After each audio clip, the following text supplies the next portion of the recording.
Welcome to Read the Bible with me with Steve Hernandez. I'm your host, Steve Hernandez. Great to see you. Please subscribe to us on YouTube, Apple Podcasts, Spotify Podcasts, and join our Patreon where you get a free monologue. Free? What am I saying free? You have to pay. It's $5 a month over at patreon.com/Read the Bible with me podcast, and you'll get our exclusive Patreon podcast, Put It in My Mouth, where I talk about all things comedy. You get the lowdown. It's great. It's fun. Probably more things too. I have to stop doing so much stuff. I'm an idiot. But I'm not an idiot today. Today I'm really good at entertaining. Thank you. Yeah, it's true. Thank you for being here. It's just me and Gerardo today. How are you, G? I'm doing great. I'm switching with my left hand today, so it feels kind of weird, but I'm used to it. Yeah, he's usually over there in the past, as you've seen. But, as this podcast continues to go on and trudge on and limp along, it always becomes these different things. So today it's just me and Gerardo. I was going to do a monologue episode, but I'm glad to have my friend here. That means you get a YouTube video out of it, but it also means we get to chit chat about comedy. And I know my audience doesn't hate Gerardo like his own audience. Okay, I know the Isimo crowd always hates him for being mean to Dominic and Ryan. I don't think he's mean. I think he's a nice guy. So I'm sorry. Well, thank you, dude. Yes. I appreciate that, and that's what I wanted to come here to talk about today.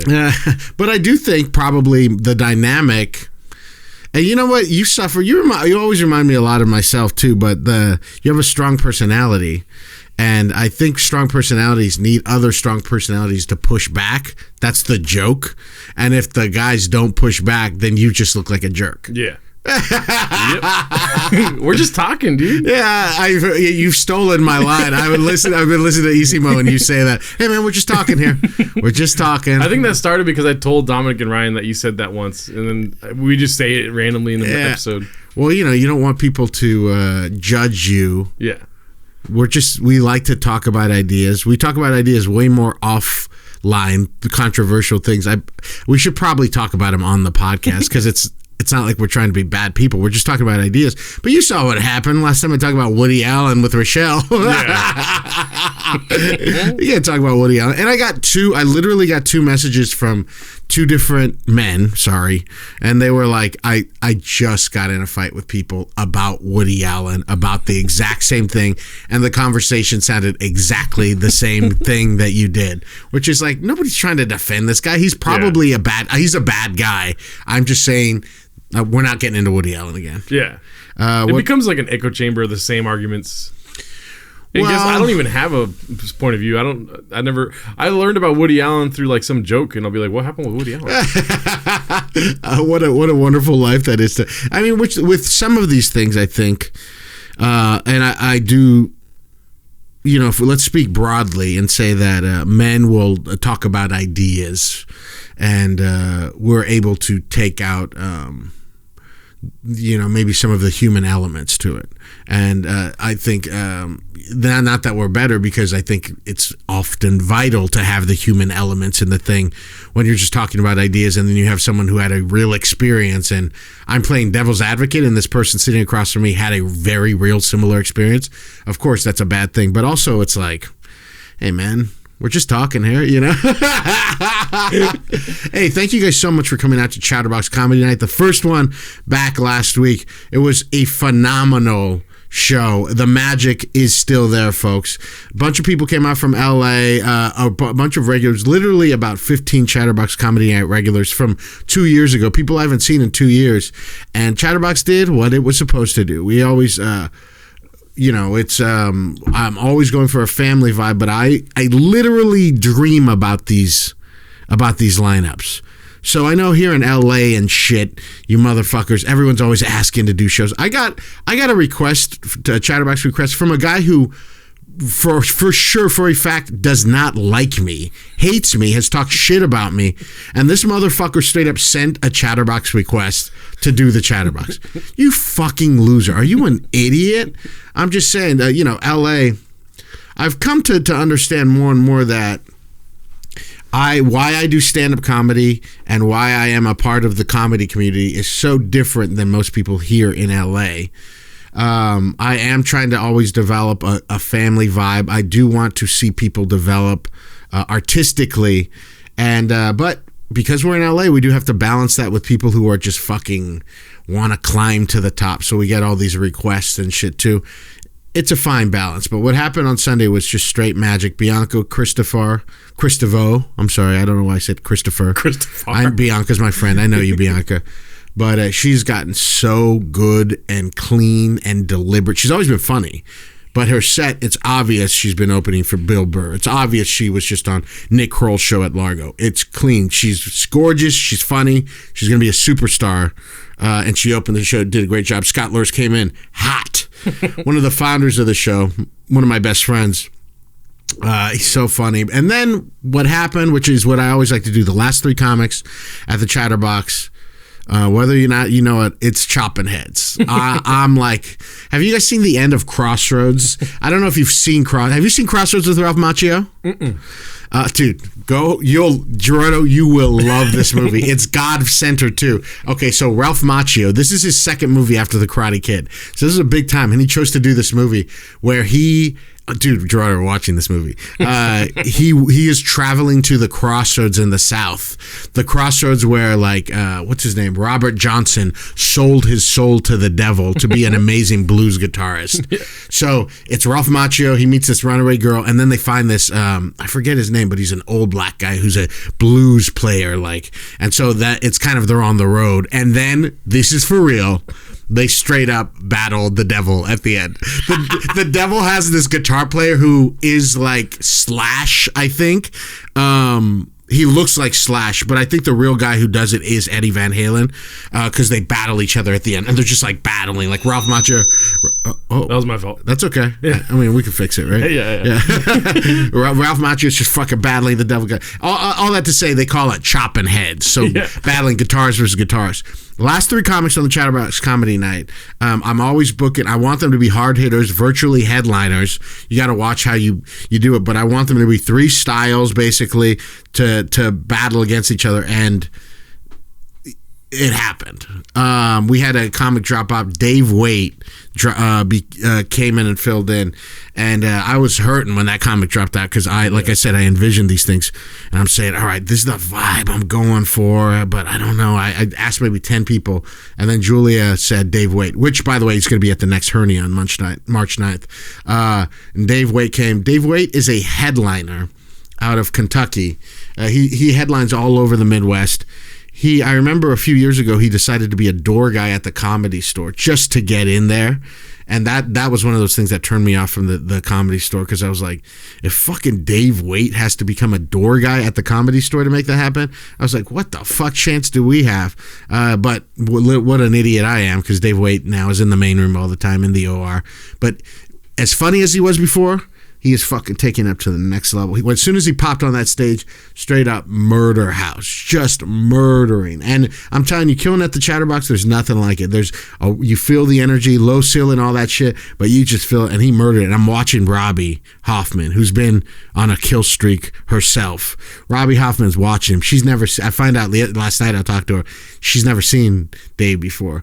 And Robbie's a stand-up. And so I'm watching Robbie. She's like watching him, and I'm starting to see her blood boil, because she's like, you can see she's like mad because Dave Waite is murdering. So she gets him on stage, and she goes, and it takes her a few minutes because Dave just was killing so hard, but then she launches into stuff, I think stuff that we originally talked about on this show too. Yeah. But she has this they them stuff, she has all this stuff. You're queer, okay, I'm straight, like she has this stuff, and she just slowly starts to erupt too. I don't think she would have had a set like that, even though she's a killer, if Dave wouldn't have killed so hard right before her. So they're straight match it up. Robbie stole an extra few minutes from the show. Sorry, Rob, you did. You did. She needed an extra few minutes to come back against Dave Waite, but she did. And then Chris Garcia brought us home. That nice, sweet family Latino speaking Spanish a bunch, Chatterbox is eating it up. Speak more Spanish. I don't know what Chris is saying. I don't speak Spanish. come out next week. Jesus Trejo is headlining. He's a beast also. A bunch of great comics. Gerardo's going to be on the show. Hell yeah, dude. You excited? 2 years? Oh, yeah. And you're a much better comic than you were 2 years ago, even though you were doing those Orange County open mics, right? Yeah, I mean, 2 years ago, I had a fucking gnarly Mexican accent. Do you remember that? It still comes back. Don't act like it doesn't come back. It's not my act-out voice, instead of it being my whole fucking stand-up persona. Yeah, I mean, I used to have a little more of a black thing, kind of like a Chad Veach thing. I used to put it on there. I worked hard to take it off. I don't know where the fuck it came from, but that happened. So make sure. I think I did really well one night as that voice, and I was like, well, this is me forever, dude. It's people don't understand. It's scary up there, man. You just want to do what works and what still feels close to yourself. Yeah. So without lying to yourself. Some people don't care about that. I'm hoping Jesus sees my set, dude. Shout out to Jesus if you're watching, dude. Yeah, Jesus. He's not going to be there. No, see Gerardo's set. Jesus is one of the nicest guys in the world, too. So, but you're right. He'll get there when he gets there. Yeah. We'll see, though. I hope he sees your set, too. Jesus, do Isimo. The people want it. The people are demanding it. Come do the hottest Mexican comedy podcast out there right now. Hell yeah. Did a show called Aggressively Alive last night. 22 comics, 2 minutes each. Dude, these fucking Hollywood kids, man. I don't know where these indie shows come from. I know my point person was a woman named Molly. They had 150 people there. What? 150 young people in this like apartment complex. Like, I can't even explain it. Like, underpass thing. It was like in a garage. It was outside, 150 people. It sounded like a shit show, but they ran it so good. It was so much fun. Go to an Aggressively Alive show in West Hollywood if you get the chance. They do shows right. How you doing? That sounds crazy. 2 minutes each? Yeah. Have you heard of 51st Jokes? No. 51st Jokes is a show that started in LA, or starting in New York, and they do it in LA. They haven't done it. The guy who runs in LA, sorry, bud, Pete, he's a piece of shit. He's a bad producer. I don't know. LA comics, you guys fucking suck. You get with these producers that are Hollywood, that are DJs, that actually went to Firefest. This guy actually went to Firefest. Do you know what a fucking douchebag you have to be to actually have gone to Firefest? Yeah. So sorry, that's a color. So the guy who runs it here. But this makes me want to start my own one. Dude, I feel like we need a Firefest every year to just like, it's like a check on people. To weed people out. Yes. Get the influencers that promote it to begin with, and then it comes out a year later. That was the one festival that was bullshit last year. Well, I mean, all of that though, Gerardo, this is like, people are stupid. People like dumb shit. It's the whole thing about even being popular as a comedian. It's like, how popular do you want to be? No, I know. Somebody told me I sucked yesterday, and I was like, I'm over. I'm down. That's what I mean. It's like, who do I want to please? Yeah. When you're thinking about your audience, when you think about like the most popular people, it's like, oh, do I want all of these fucking losers to like me? I mean, if we're in the entertainment business, they would say, my manager, my agent that aren't existent would say, yes. We want more and more people. We want to be Chris D'Elia, man. We want to sell out arenas. We want all these fucking dummies to call me their favorite comic. Mm-hmm. I don't know about that. I do not know about that. Please go to the next Hernia on March 9th. This is an exclusive drop about who's on it. We have Julia Loken, my wife. She's been fucking murdering lately at every show she's been doing. I do not like it. David Del Rosario, a comic who reached out for me. He did the HBO Latino. He did one of those sets. Did you see that? They had a bunch of mini ones they just released. Entrenos? I think it was the Entrenos Festival. Yeah. He was on that. He just reached out. Don't know the guy. Did not know he lived in LA. Reached out. I saw he was fucking Mexican or Latino or something like that. Watched the set. He was great. I said, yes, I'm putting you on Hernia. Don't do that unless you're a fucking Latino with an HBO fucking thing, all right? Yeah. Don't you rest of you. If you're Latino, you can reach out. I'll come back to that after you finish the lineup. Okay. Christina Catherine Martinez, Slayer, Art Slayer, Whitmer Thomas, HBO Max special, and then Dave Waite's closing it out. So it's going to be an amazing show. March 9th. Make sure you get to that. You don't have to address this if you don't want to. Yes. But I heard a rumor. Yes. Around the whole open mic chatterbox rumor mill. Yeah. That a new comic came up to you and asked you for a Sunday show. That he was his first time going on stage on Thursday, Yeah. and then after the fact, he was waiting for you at the bar saying, "Hey, man, what can I get on the Sunday show?" I think something like that happened in the past couple weeks, but that happens. I don't mind any kind of comic asking for that. I just say that's not how it works. That's not how we do things here. Is there any story that is just so out of left field that they tried to get on?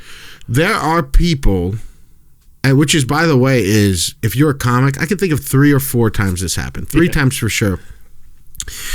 If you ask me why not, or what do you think about me, or something like that, I'm going to tell you the truth. Yeah.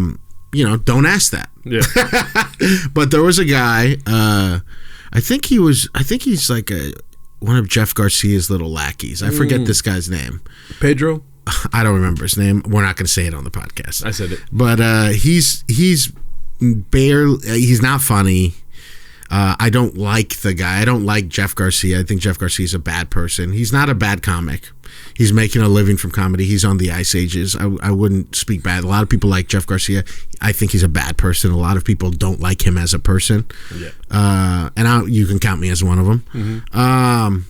But yeah, one of his little lackeys kept coming, and it's funny because I think he left me a big tip too. I think he had like $4 off a beer left on there, and he's like, "Hey, what do I got to do a Sunday show?" And I was like, "There's a lot of people on in line. I can't, we'll see." And then he was like, "Well, I really want to do it. Like, why can't I do it or something like that?" And I said, "I got to be honest with you, buddy. I was like, I don't like your comedy." Which I don't know, who are these people that act like everyone's supposed to like their comedy. Yeah. I don't expect everyone to like my comedy. I know, yeah. I am good friends with some very good big producers that produce some of the biggest shows here in LA, and I think one of them for a fact does not like my stand-up. I think I could just be too raunchy for him, and I don't think he likes that kind of comedy. Yeah. And he doesn't book me on this fucking show. But I know if I asked him to do it, he would put me on the show. But I don't want to go where I'm not wanted. Yeah. I don't understand why people don't understand it. If you don't want me, that's fine. I can kill in West Hollywood. I can kill in Riverside. I'm a good comic. If you don't want me for some reason, that's fine. I would never ask somebody why you don't. So I told that guy, I don't like you. He took his money and he left. I know. I was about to say, you may not like my comedy, but Benjamin Franklin's a huge fan. I mean, I just don't. Yeah, and that's the thing too. When I'm booking this show, for the most part, is I try to give people chances, but there's a lot of people's comedy I just don't like. I don't think that's good. Yeah. The best way to be on the Chatterbox, which is just a fucking bar show in Covina, that's been called one of the best shows in the nation.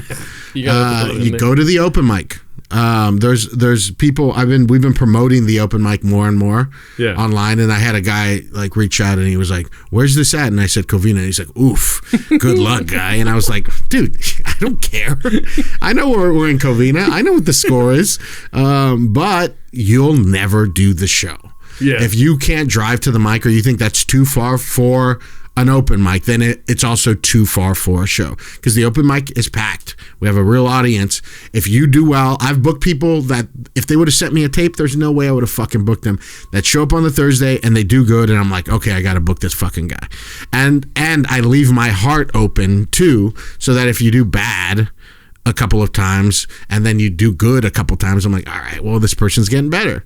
KJ Robinson had a phenomenal set on Thursday. Were you there for his set? Oh, yeah. Great set. I don't dude, there was this second wave of people. It was a hot show on Thursday. It was ridiculous. Yeah. It was a straight up hot show. I always do the first 10 minutes at the mic. I always open it up. I came back and did another 10 minutes. I was like, fuck this. It's early enough. It's not 10:30 yet.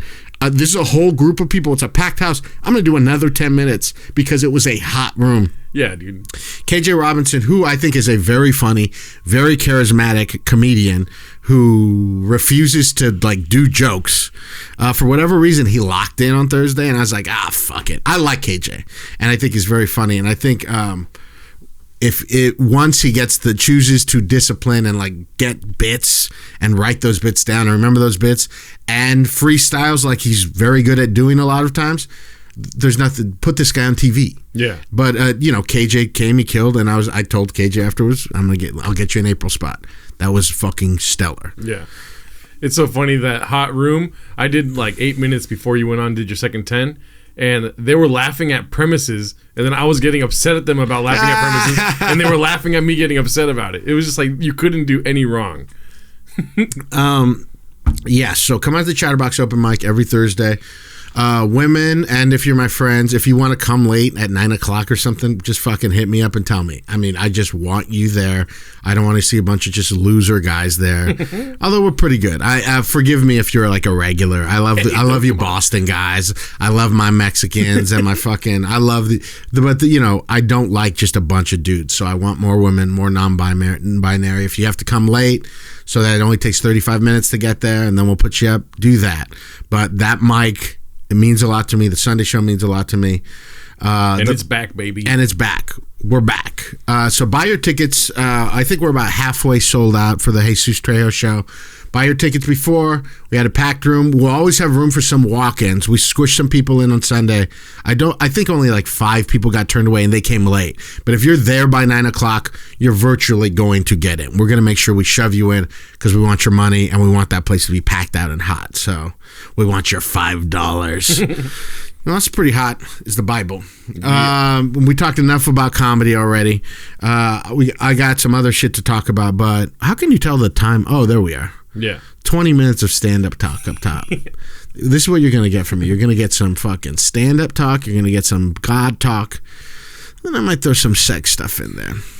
And then I just might, but I've got some stuff to say about that. Right now we're going to talk about, we're going to go to Genesis chapter 19, verses 1 through 11, the depravity of Sodom. There's very few verses about gay people in the Bible. Do not believe the hype. There's only 2 or 3 instances where the Bible is anti-homosexual, and progressive theologians will tell you that even that stuff, they're not really even talking about just 2 men who love each other. They're talking about like weird shit. And there's different things like that. But one of them is the story of Sodom and Gomorrah. There's a few big chunks of the story. There's about 3 parts of the fall of Sodom and Gomorrah. There's something that happens before, this middle part that we're going to focus on, and then afterwards. There's something that happens before is pretty cool theologically, because it's one of the instances of 2 instances where God changes his mind in the Bible. Did you know that God changes his mind in the Bible sometimes? No, other than the whole story of Jesus, where he wanted to become a person to see what it's like to be a person. Right? That's my theology. That's not a real thing. I mean, you're my preacher. That's not a real thing. But yeah, people say when people talk about God being over time, knowing the future and everything, they try to, these 2 instances in the Bible, they try to act like God was testing Moses or testing Abraham. Yeah. But God wanted to destroy Sodom and Gomorrah. Right after he promises Abraham that he's going to have a kid, he's got a couple angels walking around there. He heard that Sodom is such an evil place. And Abraham, and we're not talking about this, but I'm just going to tell you this is what happened right before. Abraham says, but God, what if there's 50 people in Sodom? Mm-hmm. Will you allow me to save the 50 people? And then God goes, all right, if there's 50, you could save the 50. And he goes, okay, well, if there's 20 people, can I save the 20? And he goes like, all right, you could save the 20. And then he gets down to 1. But that's what happened. So he changes God's mind. That's not what we're here to talk about. We're here to talk about some gay shit today. And this is that main thing. I'm just going to read it straight through, and then we're going to talk about it. This is titled The Depravity of Sodom. Genesis chapter 19, verses 1 through 11. The 2 angels came to Sodom in the evening, and Lot was sitting in the... Oh, yeah, because Lot and his wife. Lot is his family. Lot is the only good family in Sodom. So this is the people that they're trying to save. The 2 angels came to Sodom in the evening, and Lot was sitting in the gateway of Sodom. When Lot saw them, he rose to meet them, bowed down with his face to the ground. You know, they're fucking angels, you know. He's bowing down. I love thinking about this time, too, because this time in history was so, I mean, I don't know if there was writing yet or anything like that. I don't think there's reference to writing this early. There's barely cities. The idea of, I believe Lot or Abraham moves like to a different town, like it takes him like 30 years. God tells him to, because there's just nothing. Every time you leave somewhere, you're going to get killed. Everything's so dangerous. So I love this shit. So he bows down to these angels. He said, "Please, my lords, turn aside to your servant's house and spend the night and wash your feet, and then you could rise early and go on your way." They said, the angels, "No, we will spend the night in the square." Verse 3, but he urged them strongly, so they turned aside to him and entered his house. And he made them a feast and baked unleavened bread, and they ate. Verse 4, but before they lay down, the men of the city, the men of Sodom, both young and old, all the people to the last man surrounded the house, and they called to Lot, "Where are the men who came to you tonight? Bring them out to us so that we may know them." So that we may know them. This is biblical. I knew them. They want to fuck these two angels, right? So that we may know them.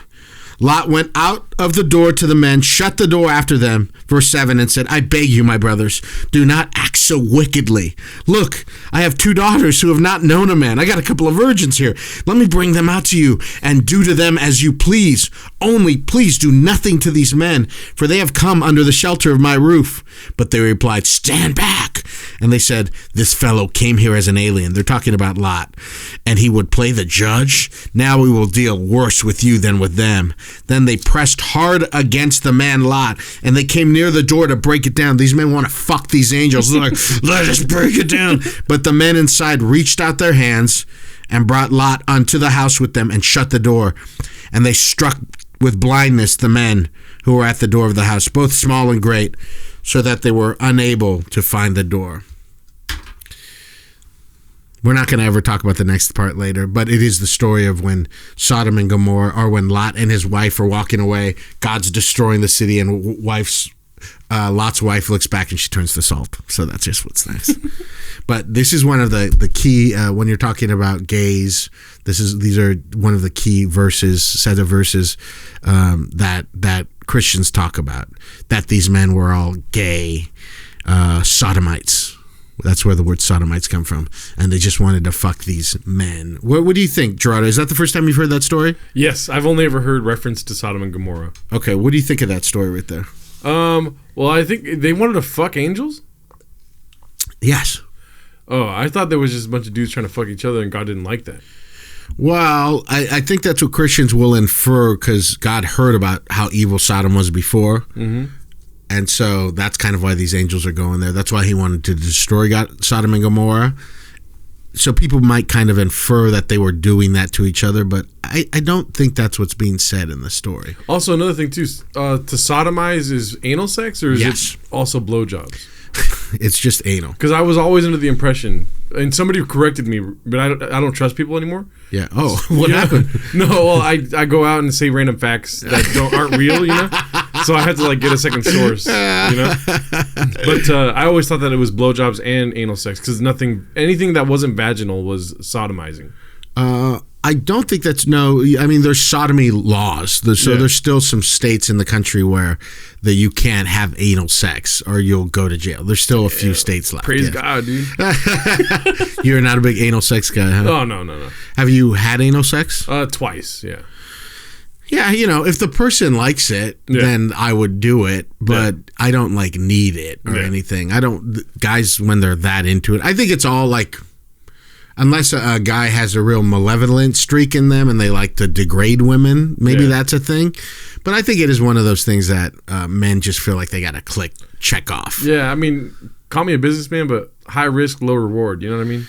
I mean, why would you want to do this thing? Yeah. When you've got a perfectly nice other thing right next to it. Yeah. That actually self-lubes and it doesn't hurt anybody. Try therapy first, you know? Well, don't do that. I personally, and I haven't, I'm talking about this stuff too because I'm struggling. It's been a struggle, but I'm like, what am I doing? Why do I even care? I know why I care, because we live in a society that I think talks so much about like identity stuff. I'm part club comic, part alt comic. I know I claim alternative comedy all the time, but I do consider myself a queer person, but not necessarily just because I've had sex with men. I also question the whole idea of romantic love and romance and sex structure as it is. So I don't buy a lot of bullshit. Now, would I call myself queer if I hadn't fucked guys hadn't fucked me, I don't enjoy sucking dick and stuff? Probably not. But also, I haven't had sex with a guy in 3 years, and that's been getting to me. I don't know if I will be able to, at this point in time, I could say, I don't think I'm going to be able to have sex without drinking. And I don't know, if you couldn't have sex without drinking, wouldn't you feel like one question if there was a real thing or not, Gerardo? Yeah, I mean, I'll ask you, what came first? Like your love of men, or as far as like sex goes, or your love of Christ? And like, did one counteract the other where, sodomizing somebody was so gnarly in the eyes of God that you kind of went 180 the other way and had sex and stuff? I'm asking, I'm not trying to deny your queerness. We're just talking. Yeah, we're just talking here. What do you think? No, I don't think it has anything to do with Christ or anything. Okay. I've been very fortunate I don't suffer any kind of guilt about this stuff, but I do just question whether or not I should call myself that, which is stupid. I know it's stupid because nobody's getting mad at me about it or anything. Queer people don't care. It's not doing me any good in Covina at all, and it's hurting my entertainment career. I wish I could just be a regular fat Mexican guy who enjoyed being married to my wife and was monogamous. I would be You'd see me on Colbert tomorrow. It would be fine. Is that your definition of skyrocketing? Skyrocketing straight to Colbert. No, so do you still like fantasize about having sex with guys that you see? Okay. Yes, so I do masturbate to getting fucked, but it's not really by a person. I think that's part of my trouble too, is I haven't really, I'm not like attracted to men on that level where I see a guy and I'm like, whoa. That's happened a couple of times. But mostly when I think about fucking and stuff, I think about group things or think about stuff that's happened in the past. I don't know what the situation would be in the future for me to have sex with a guy. I would have to have a lot of chemistry with them, I think. And that generally hasn't happened to me in the past. So let me go further here then. You've had sex with a woman since you've been sober, right? Yeah. Well, listen, I have a few gay guys that straight up DM me and be like, I want to suck your dick. Thank you. You make me feel sexy. I really appreciate it. The gays. I don't think I would feel... Do you feel sexy? Oh, yeah. You feel sexy like a sexy person? Yeah. 100%. Dude. Is that true? Yeah, I think, I have my charm. Okay, but you do feel like... I don't feel like people look at me and think sex. I think they think like great personality, fucking good look. But you feel sexy. Yeah, just for those reasons. Do you feel like people don't give you your due in terms of how sexy you are? No, I don't put what's it called, weight on that as far as like my personal like self-worth or whatever. Yeah. I don't look at myself as like I gotta be sexy in order to feel good about myself. No, that's not what I'm talking about. Okay. I said, do you feel like people don't give you your due in terms of how sexy you are? No, I mean my girlfriend gives me my due. Did she thinks you're sexy? Oh yeah, and she come on. That's what my thing. I don't know what I think Julia must think maybe, but I don't. When I think about that kind of a thing, sexiness, where I do feel sexy, and I don't think anyone gives you your due except for gay guys. Oh okay. Women never are like, I think you're sexy. Oh okay. Women say that to you? Well, my girlfriend, yeah. She says, I think you're sexy? You're trying to like make me think that I'm not sexy, dog. No. I'm not against it. I think you're a good-looking guy, and I think if someone found you sexy, I wouldn't be like, whoa, that's weird. You know, the only part of me that I don't think is sexy is like how baggy my eyes get when I smile. Like that. But we're not talking about... I don't think sexiness has anything to do with looks. I think sexiness is a vibe. Okay, yeah, I got a vibe, dude. Okay, see? I mean, I'm a whole ass vibe, dude. I go around, I make fun of things, and I'm funny, and then people are like, "Damn, I wonder if he's funny inside of me." You know what I mean? I don't think we have the same definitions of sexy. No, you're right. Yeah. But no, I do. Not attractive, because I'm not even talking about attractive. I'm talking about sexy. It's about being comfortable in your body and all those things, which I think you kind of are, Gerardo. I wouldn't say that you're not. Anyway, I want to thank all the gay guys in my life, all my fans, for making me feel sexy. They DM me and they say, I want to suck your dick and that kind of stuff, which I think is pretty cool. But I've never set it up. Yeah. I should have set it up. I'm very busy, though. But I think if a girl... But see, that's not true, too, because these guys are pretty random guys that I've never met. If a girl just messaged me and said, I want to fuck or whatever... I was going to say I would like rush to do that, but I don't think I would as a sober person. That seems a little chaotic, right? But what I'm trying to get to here is, so you've had sex with other women since you've been sober, right? Yes. So do you think it's more intimidating to go up to a man and express how you truly feel instead of just sitting at the bar fantasizing about it, you know? I just don't feel that way about guys. Okay. Is the thing. Yeah. Like I said, romantically or anything sensually. It's just in the past, whenever I've fucked, I've been drunk and it's been like, oh, let's have some group sex, or almost like a chaos in a fun, chaotic way. And do you wake up with like regret for drinking or for regret for... I don't regret doing the stuff. Yeah, exactly. Yeah, that's what I mean. I enjoy this stuff. Like I said, I still masturbate to the stuff. Yeah. And I hope more stuff happens in the future. I just don't... I guess in the past... When I've done those things, my life has been far more chaotic, which has allowed me to be in the kind of chaotic situations that would allow those things to happen. Yeah. And now those things, I'm not out late. I'm not with people that I don't like or don't know. So I guess that might play the case. I'm glad you're here, Gerardo. You're talking me down from this stuff. But I also just don't... There's a big part of me with identity stuff that it always bugs me.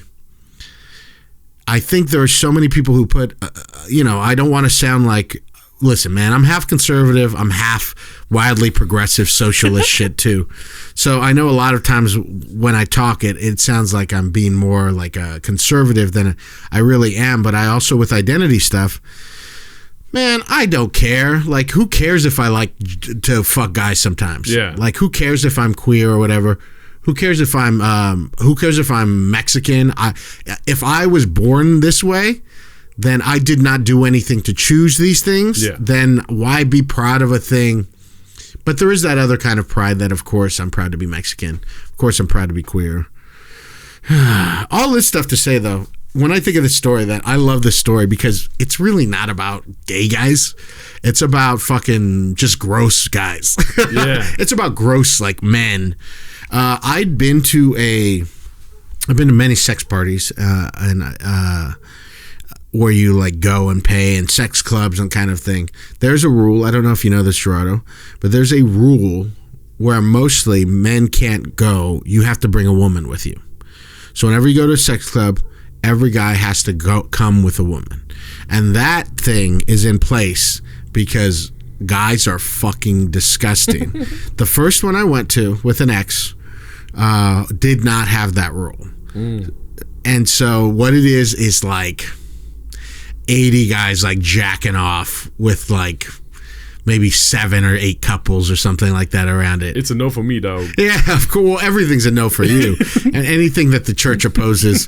But I mean, that's how gross guys are. Yeah. Where they can get men to just be like, ugh. And when you think about them, like, even this story, let's say this story was real and there was like angels and shit like that, you could see that when groups of men get together, gross, bad things happen. There's movies about that, you hear stories about that, where something takes over these fucking gross ass dudes.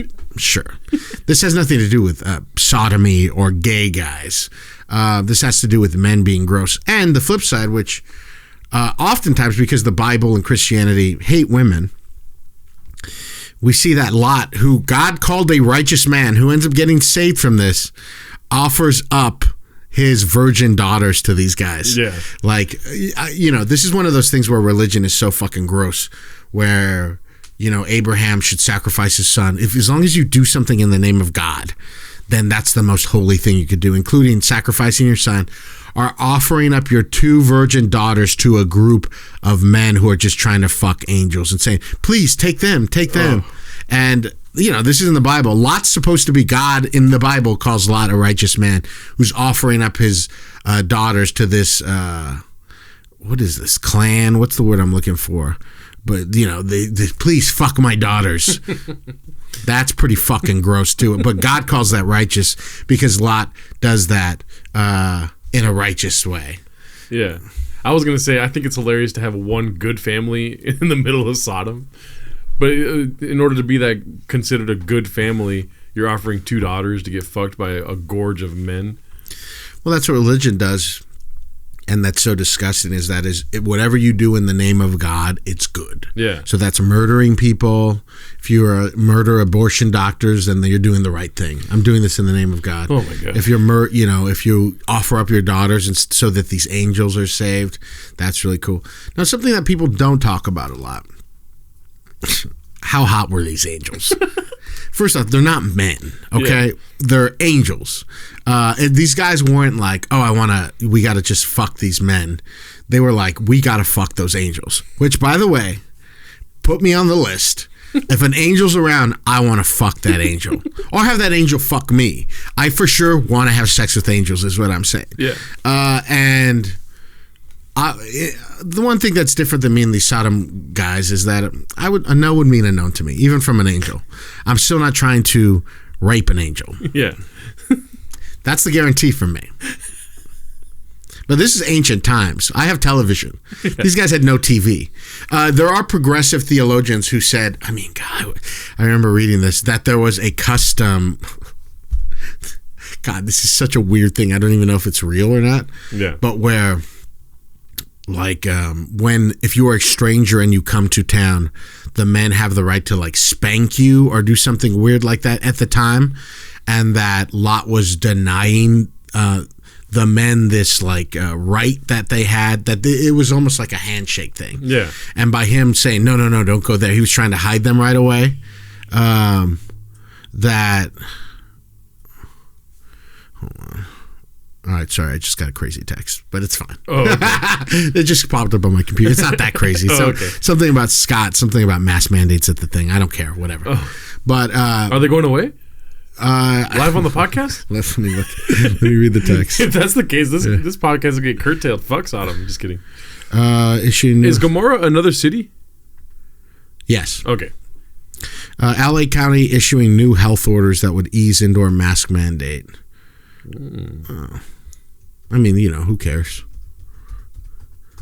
Take off their masks indoors that require proof of vaccination. Who cares? We're fine. Oh man, I saw this one video of Chet Hanks going ham on indoor mandates, dude. What did he say? He's like, I don't want to re-impersonate him, but he just screamed at the top of his lungs, "I'm done with this shit," and walked out. Yeah. He's so dumb. He's hilarious, dude. He's so dumb. Booyaka. What a life. Yeah. Because he's like a hot guy, and he's Tom Hanks' son. He must just be swimming in it. You know what I mean? Just swimming in it. And he's rapping, and he's, the white word, the W word, the white guys who try to act black. So, he's just doing all that stuff. Chet Hanks, you fucking loser. White boy summer, Doug. I took my dad to the doctor's yesterday. He had to get a colonoscopy. Yeah. I've done it before. My dad's getting old. Your parents are still... How old are your parents? My mom and dad are, I believe, 58. So that's young. Yeah.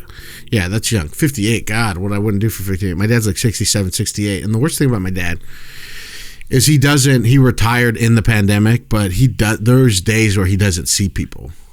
So I remember sometimes in the pandemic where I didn't have to do anything, and it gets so sad. You stay up all night, 7 or 8. You got no place to be, and then you'll stay up all night, and then you go to bed. It just doesn't feel like you have anything to live for. So I just worry about my dad. Yeah. Because sometimes when I'm talking to him, he'll say the same things over and over again, which old people do that shit. Yeah. But I'm just dude, come on. I yelled at him yesterday. I was like, you got to get a social life. You got to cut the shit. I was like, you will lose your mind. Mm-hmm. This is what you're battling up against right now. I was yelling at him a lot yesterday. Well, he's kind of deaf. Oh, okay. You have to yell. Yes. But I feel terrible yeah. because I'm yelling at him, and it's not his fault, too. but he's just like, huh? What? And I'm just like we're in the waiting room. Yeah. Of this place. So my dad tells me we're going to go to Chris and Pitt's. Have you been to Chris and Pitt's? No. It's a barbecue place. It's like in Bellflower, Whittier. It's pretty great. But it's like a kind of like a scummy like Mexican barbecue place, but it's good. And so my dad like sets up this whole day. He's like, we'll go, pick me up at 11. We'll get my colonoscopy.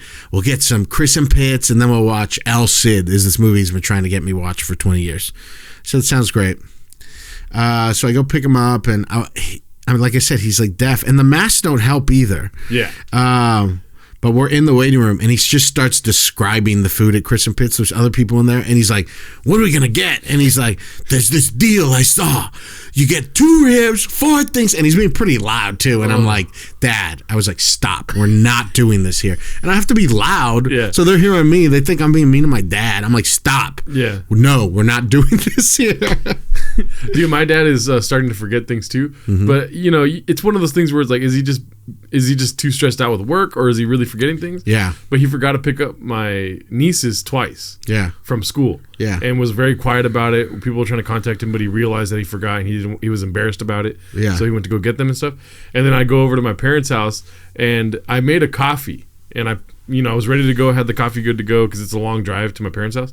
And I get there, and I'm like, yeah, do you have coffee? Because I forgot my coffee at my house. And my dad didn't skip a beat, and he was like, I'm not the only one in this family that forgets things. But it is a sketchy thing. It's like you want to address the problem, but there may not be a problem to begin with. Yeah, the older you get, you forget things. Yeah. I just worry that my dad doesn't see anybody for days at a time. Your parents at least have each other. Yeah, they got the Venezuelans, too. You know all about them. Fucking...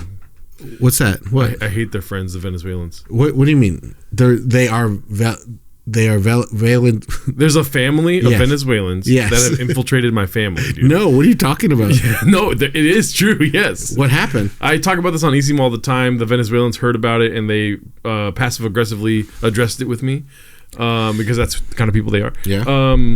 But no, there was this ping pong tournament that me and my brother threw. I never told you this story? No. Dude, there was a ping pong tournament that me and my brother put together when my brother was like 13 years old. He was very young. Yeah. And I was not sober at the time, keep in mind also. But so I putting this thing together. I got a board for it's like a tournament thing style. And then they show up late, first of all, the Venezuelans. It was a Christmas party. Don't show up fucking Don't late. like that, yeah. Yeah. And turns out, get this, dude.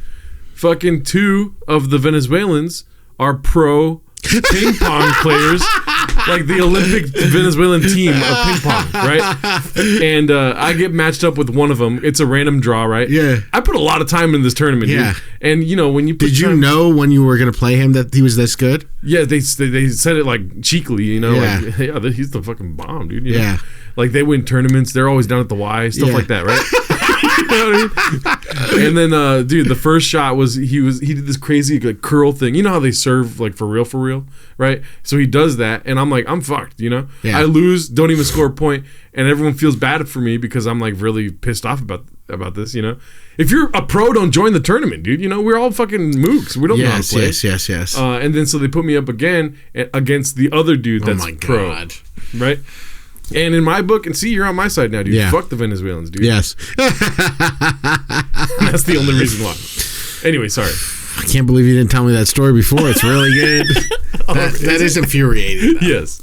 That is infuriating. Okay, sorry. No. They're probably sodomites. No. Oh, no. I'm just kidding. I guess you can call sodomites like gross guys, but that people would think you're just talking about gay guys. And we're not talking about gay guys. We're talking about gross guys that when they get together will do evil shit. Like fuck your whole ping pong tournament up. Yeah, like fuck up you fucking sodomites.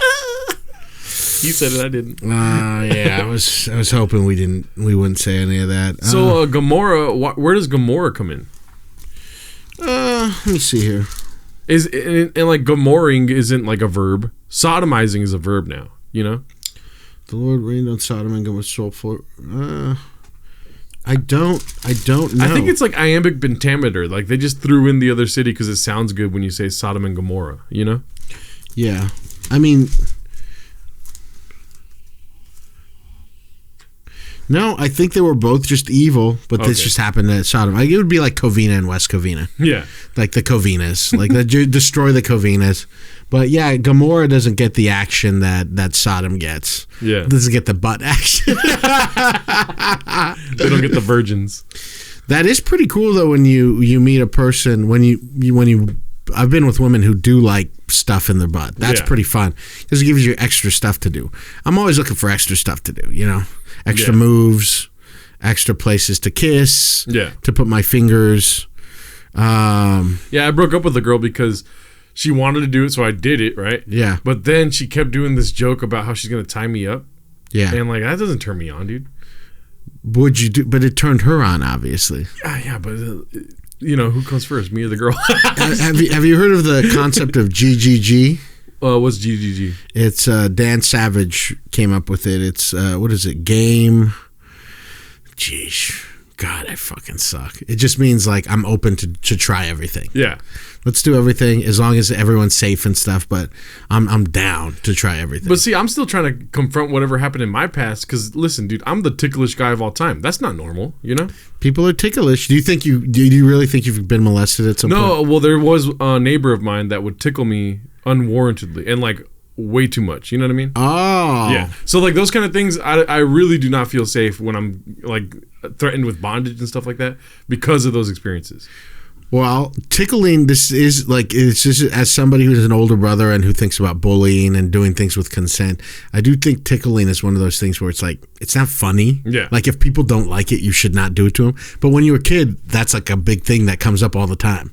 Is people think it's just funny. Yeah, but it was gnarly. It's like too much. And I do think tickling, you can quote me on this, tickling, gateway to molesting. Yes. Because it does feel something like you're supposed to be, you even see in pornos, they start tickling each other. And that's the thing, you start tickling, next thing you know, you end up fucking your stepsister. I didn't ask for this. I was just tickling. I didn't even want the divorce to begin with, Dude, man, some of those pornos are so... I like, too, how some of the clips, like, they're, like, setting up the scenario, which is, improbable. Let me tell you something. If you have the opportunity to have sex with a step-sibling, don't do it. It's going to destroy your family. Yeah. However hot it is, don't do it. It will destroy your family. But I like how some of the clips won't even, like... They're just like showing them talking and then it just jumps clip to them fucking. Like they like cut out the part where they actually talk. My favorite, no, actually, I'm not going to do this. Yeah.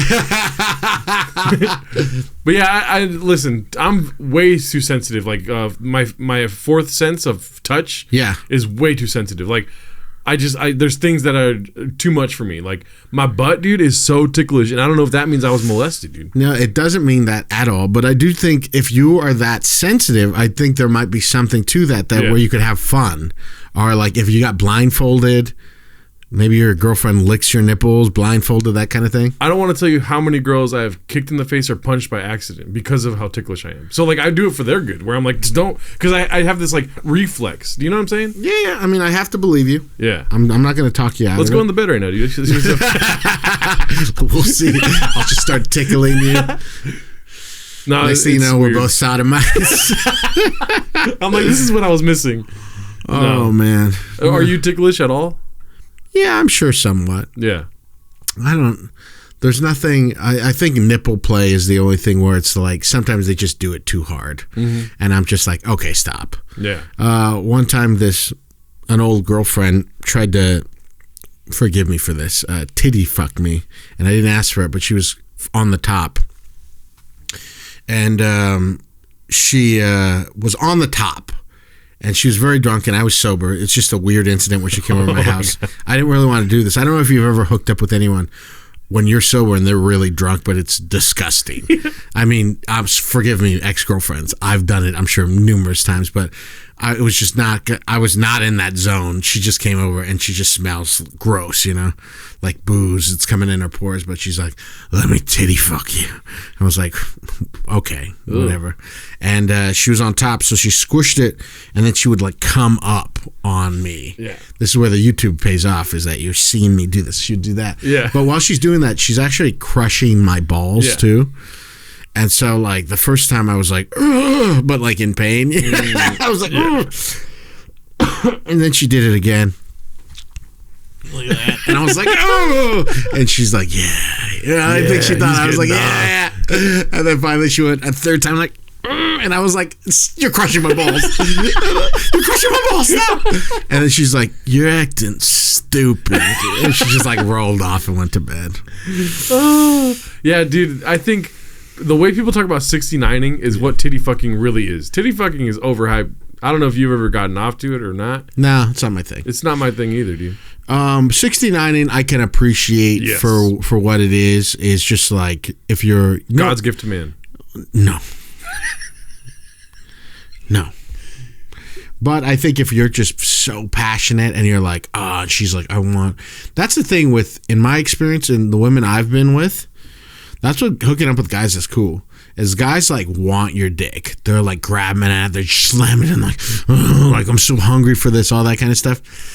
I've had so much sex, Gerardo. I've had a lot of sex, over 100. I don't know how much more over 100, but guys are like they're hungry for it. The girls I've been with, they ain't that hungry. Yeah. They're not like this is an amazing dick. They're not like grabbing at it or doing that kind of thing. They've all loved me. It's all been great. I'm grateful to be there. Like an Oscar nominee. Yeah. But it's not that like hunger, but that. When it's come up like that with 69, when they're diving for your dick, and then I'm like that with pussy, where I'm like, give me your pussy, where I'm like, I don't care if you're sucking my dick, I want your pussy too, give it to me. That to me, that's like pretty cool, passionate 69ing. Yes. So I know a lot of people talk shit about it. Whatever happens. We should be talking that shit about titty fucking though, dude. I don't think people really talk about that because they understand how stupid it is. It's the dumbest thing. Yeah, it's stupid. I don't think people really do it anymore. It's one of those things that just check off the list. Everything I'm sure is cool in the right context. I don't give a fuck how big them breasts are, dude. I'm not gonna pump them with my penis. I mean, why? I don't know. I try to think of a funny way to say it. Yeah. I just like, why would I do this when there's so many other things? I'd rather be kissing you than slamming it that way. That should be sodomizing, dude. Titty fucking. Because that's gross. You know what I mean? Gross dudes. How much titty fucking do you think was happening in the Old Testament days, dude? I don't know. Yeah. They were not caring if women came. Yeah. So I don't know how long. It's hard to have sex with somebody who can't come. If you're having sex with a woman who can't come, I don't know when to stop. I don't know how long to do this for. I've recently had sex with somebody that didn't really know how to come. But I'd crush on them for such a long time that I was like, I don't want to come either. So I'm gonna make this last for hours and hours. So I'd just pump for a while, and then I'd stop and we'd kiss, and then I'd pump for a while again. And she's like, "Are you gonna come?" And I said, "I'm never gonna come." I was like, "If you can't come, I can't come." So it's kind of hard to know when to come if the other person isn't going to come.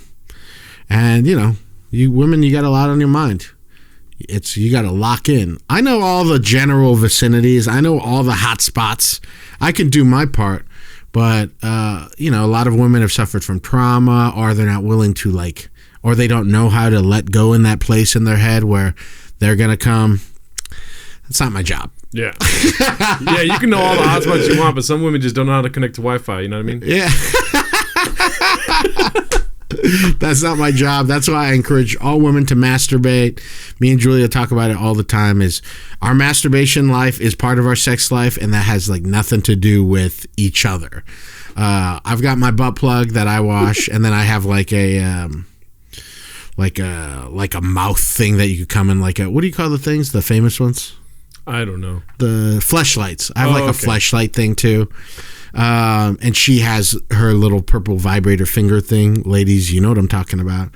And, sometimes we come home and I'll see that her thing is by the sink. I was like, all right, she fucking rocked it tonight. Good for her. And she'll come home. She'll see my butt plug. She'll know the big man rocked it. Yeah. And we encourage each other. I hope her fantasy life is alive and well. We fuck. Yeah. Masturbating when you're in a long-term relationship is its own different thing than sex. It's all fun. It's all fulfilling. I love it all. It's so funny. Me and my girlfriend went to a sex shop in Pasadena. Yeah. And we were just looking at stuff like, oh my God, people do this, people do that, right? Yeah. And then the other people in the shop were just scratching their neck like, what's the next toy? You know what I mean? I don't think, for me, I got my butt plug. Every guy should use a butt plug. And then I got my fleshlight thing. I mean, for you, if you say your butt's sensitive to it, that means you would come like even harder. But you're closed off. No, I mean, I'm down to try it. I just don't know when or how, you know? Yeah, I know. And that's funny that I talk about men using butt plugs a lot, and it's like I know they don't know how. I don't remember exactly how I got into it. Yeah. But I started off with a little one with lube, and but I don't know how to tell a guy. Maybe let's look it up. Let's try to find a link or something that shows guys how to use them or how to get into it, because it makes you come like 5 times harder. And guys, why wouldn't you want that? Yeah, coming feels good. Coming feels great. That's the difference between me and you. I don't have a butt plug, it's good, and you're great. Well, it's 5 times as good. Oh, okay. So is there science on that? Yeah. Because I trust the science. Your G-spot's back in your butt. Oh. Yeah, that's for whatever reason, men's G-spot is in your butt. So, do you think God did that in response to Sodom and Gomorrah? Like, now you guys have no other way of ending it now. I think God's a punk. That's what I think. He's just hardcore, especially back then in the Old Testament. He's hardcore into killing people. Yeah. Yeah, I think God's a punk. So, what do you think? What do you say to that, God? I'm getting in the mood. We have worship tonight. I'm gonna be the devil tonight. So. Oh shit. Yeah, I'm getting in the mood. I'm gonna start doing Instagram, like, ask me anything's as the devil for next show for promotion. So we'll see. Thank you guys so much for listening. Gerardo, thank you for being on today's episode. Where can we find you on the internet? GELOLDO everywhere. And then, of course, listen to Isimo. Thank you guys for tuning in. Please subscribe and rate us on YouTube, Apple Podcasts, Spotify. And please subscribe if you're a fan of the podcast to Put It in My Mouth at patreon.com/Read the Bible with Me podcast. And you'll get a solo podcast from me every week and more goodies as soon as I stop doing one of these fucking shows, because it's too much live shows. But thank you guys so much. We love you. See you next week.